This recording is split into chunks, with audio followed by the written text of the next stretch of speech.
కరెక్ట్గా ఒక 5 minutes నేను చేసేస్తాను. చేయక తప్పట్లేదు. తిన్నగా అడిగితే చెప్పదు, అనుమానిస్తున్నానని బాధపడుతుంది.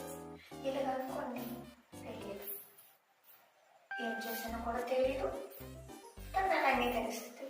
చాలా జాగ్రత్తగా ఉండాలి. మనం కూర్చోమ్మా, కూర్చో మనం చాలా ఏం